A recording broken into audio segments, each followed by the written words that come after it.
Good night. My name is David. I worked as a truck driver hauling cargo for more than 10 years. Throughout my work, several things happened to me that some might classify as paranormal, because traveling kilometers on the road at night leads itself to all those things. This is one of the stories that marked me the most. I was leaving the city of Texas. I was going to travel the entire border until I reached Alaska. I left around 8 at night. I wasn't tired because I had just taken a long nap in a truck stop, so I was ready to drive all night. Everything was going as usual. The road was somewhat empty that night. There was hardly any traffic, which I liked. It was already past midnight when out of nowhere I saw a white van come out of nowhere from the brush. It was behind me. I didn't pay attention to it, because I thought it was some person who had decided to park there to rest a bit, but it didn't pass me. I had to go very slow for obvious reasons. Whenever a car was behind me, I would signal with the lights for it to pass me, and I would move to the side. That's what I did with this van, but it stayed behind me. It didn't want to pass. I thought maybe the driver was afraid because it was night, and perhaps the driver wasn't very experienced driving on the highway yet, so I slowed down even more and signaled again for it to pass me, but it didn't. It also slowed down to stay behind me. At this point, I was already somewhat annoyed because I didn't know what that guy was playing at, but I decided to ignore it and just keep driving. About 2 hours passed like that, and the van was still behind me. I decided to pull into a gas station to go to the bathroom and buy something to eat, but also so the van would continue its way and stop following behind me. But when I turned to enter that gas station, the van did too. Only it didn't go all the way to the parking lot. It stayed there on the edge of the road, stopped with the lights on. I went to the bathroom and to the little store there, but when I came out, the van was still there waiting for me. I got very angry and decided to walk up to it, to tell whoever the driver was what his problem was, if he was following me or if it was some absurd joke. So I got there and started knocking on the window, because they were completely dark. You couldn't see anything inside. So I knocked on his window to tell him to open it, not to be a coward, and to face me, to tell me what he was playing at, but he never opened it. I yelled at him that if he kept following behind me, I was going to report him to my other friends, who were also truckers, so they could put him in his place. But suddenly it started up and almost ran me over. I was still very angry, but I was relieved that I had finally made him leave and let me continue my way in peace. I got back in my trailer. I stayed parked there for about 30 minutes. Then I smoked a cigarette and continued on my way. Everything was normal again. It was about to be 3 in the morning, when suddenly again the same white van came out of nowhere stuck behind me. I thought this had to be a joke. I didn't know what to do anymore. It was quite annoying because I knew it was something personal now. Following me for more than 3 hours, he must want something. So I thought about reaching the next truck stop, which was about an hour and a half away, and parking there to ask the other truckers to help me get that guy out of the van, to finally put him in his place, because I knew he would follow me there. So I kept driving patiently with the van stuck behind me, but suddenly it finally started to pull up alongside me. I thought it was going to pass me, so I slowed down, but the van did too. Its window was directly across from mine. I knew the driver was looking at me. I honked for it to get away because it was dangerous to go like that, but then the van started getting closer and closer to my trailer. I didn't know what to do. I just kept honking, yelling what the hell he was doing. Then I felt it hit my trailer. I lost control of the steering wheel and went off the road, breaking a fence, and ended up in the middle of the brush. Nothing happened to me, but the engine shut off completely, and when I tried to start it, it didn't work. I tried to use the radio, but it didn't work either. There was no signal on my cell phone either to call for help, to be honest.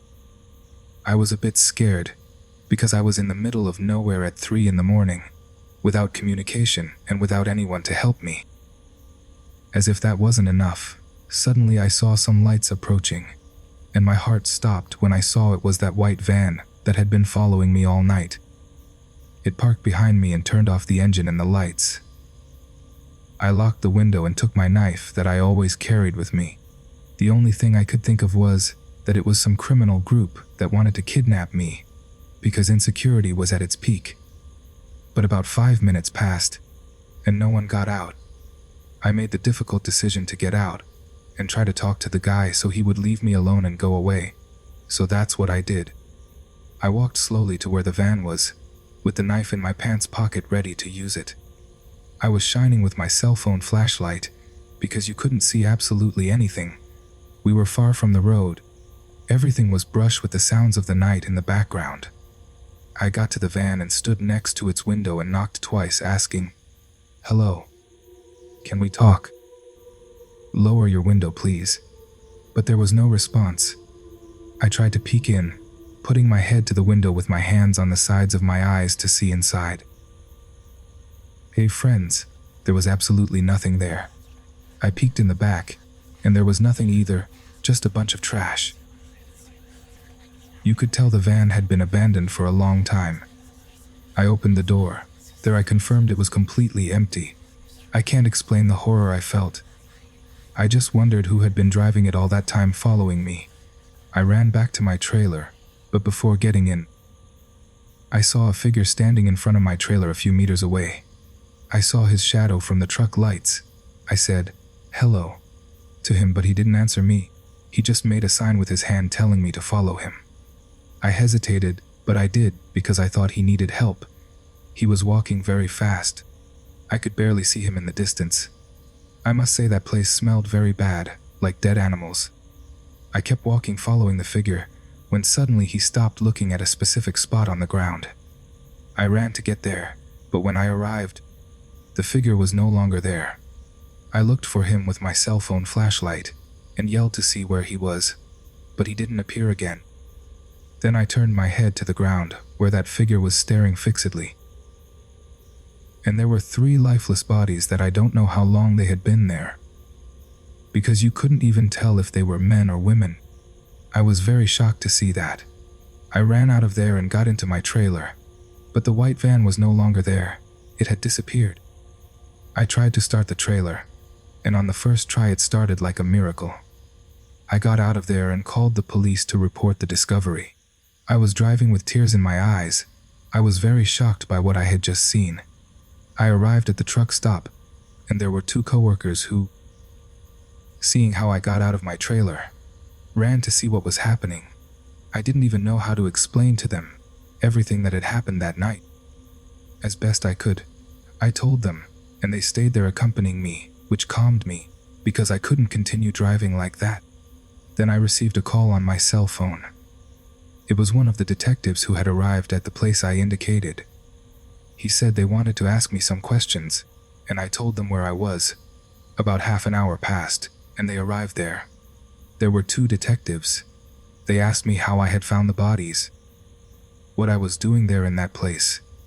I didn't even know how to answer them, because I knew it was something hard to believe, but I told them everything, risking that they would think I was lying and arrest me as a suspect or something like that.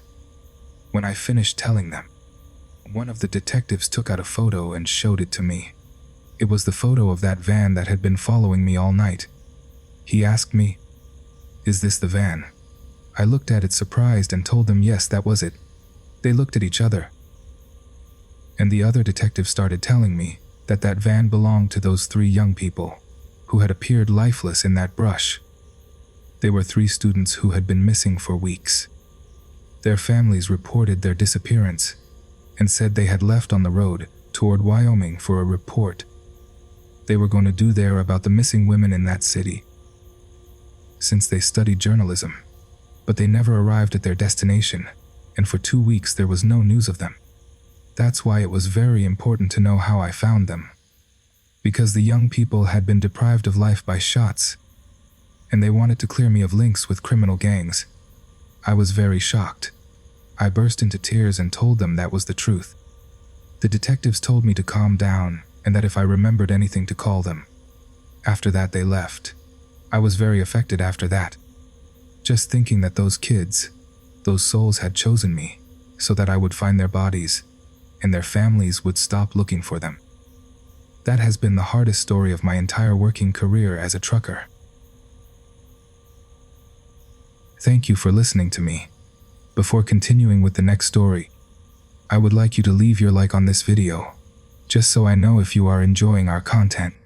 Thank you very much. We continue. My name is Josh.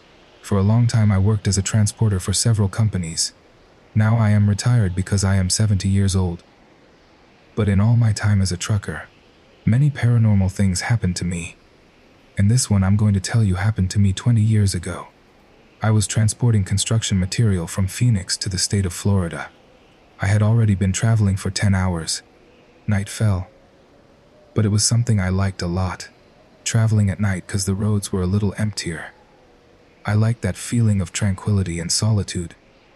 I was listening to music as I normally did, when suddenly I saw in the distance a man on the edge of the road hitchhiking.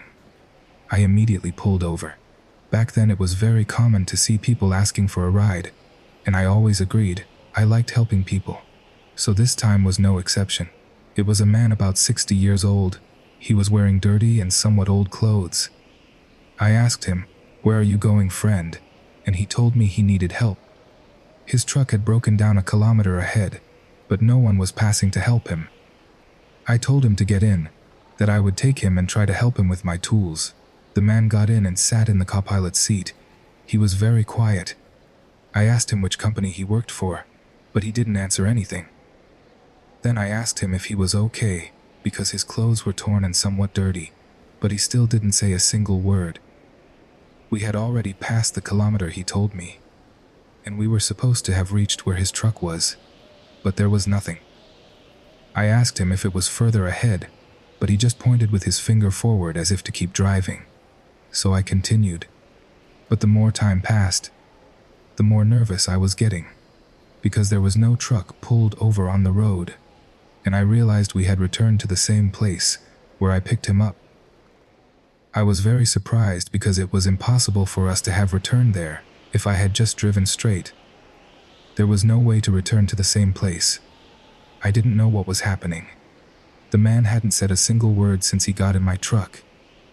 So I decided to pull over and ask him to get out, because this no longer gave me a good feeling. The man got out without saying anything, without thanking me or looking at me. I saw him walk toward the brush and disappear there. I didn't want to leave him there, but he was no longer visible. He had gotten lost among the bushes. I didn't know what to do, because I knew it wasn't right to leave him there alone. Then another truck passed and I saw it stop in front of me. Then the driver got out and came to my door talking to me. I got out to see what he wanted. He told me, "Friend, you have to leave here. You saw a man asking for a ride, right?" I asked him how he knew that. He told me that he traveled that road almost daily. That man who had asked me for a ride was a trucker who had had an accident right where I had my truck parked, and that the man had lost his life. That for many years he hitchhiked to truckers, and those who stopped to give him a ride disappeared. That a friend of his a year ago, he didn't know anything about him while he was passing that kilometer. They were talking on the radio, telling jokes and chatting when his friend told him he would give a ride to a man who seemed to have had an accident, that they would talk later on the radio. After that he hung up, and we never heard from him or his truck again. And many other truckers who said that man always appeared there asking for a ride from truckers, that the few who had decided to stop, he took them to his limbo where he was trapped. That's why no one ever heard from them again. I thanked him for taking the time to stop to tell me what happened. He said no problem, that among colleagues we had to support each other. He finished by telling me that maybe it wasn't the last time I would see that man asking for a ride, that if I passed by there again, very probably I would meet him again, but to just ignore him and continue on my way. After that, the man left, and I did too. But to this day I didn't know why that restless soul, who asked for a ride, let me go. Why he didn't take me with him like the other truckers. It's something I will always wonder. Another story worth telling happened to me almost before retiring. I was traveling the road from Arizona to California. This time I was with a coworker. We were chatting. It was already dawn, and I was getting sleepy. So we decided to stop so my companion would start driving, and I would sleep a bit in the cabin.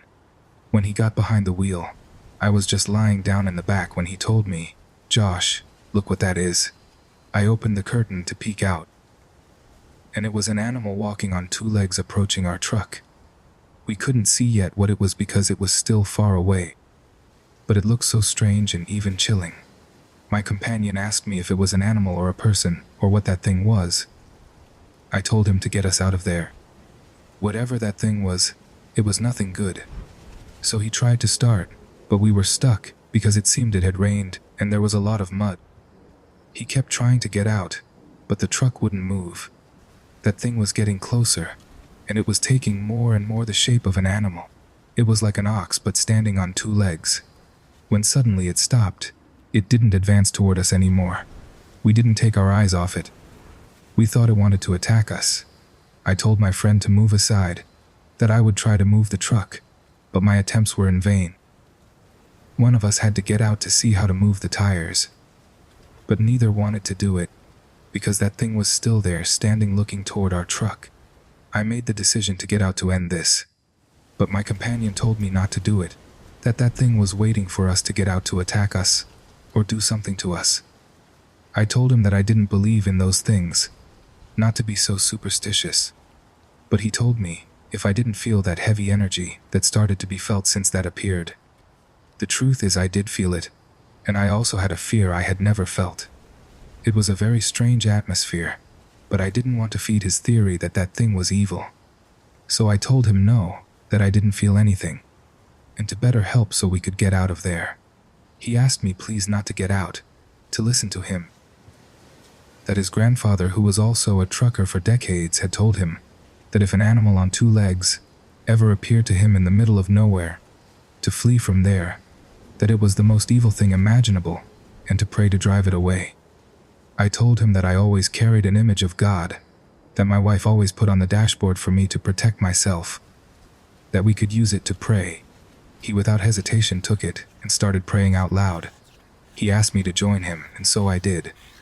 Suddenly we saw how that thing started to howl so loud that it seemed like it was next to us.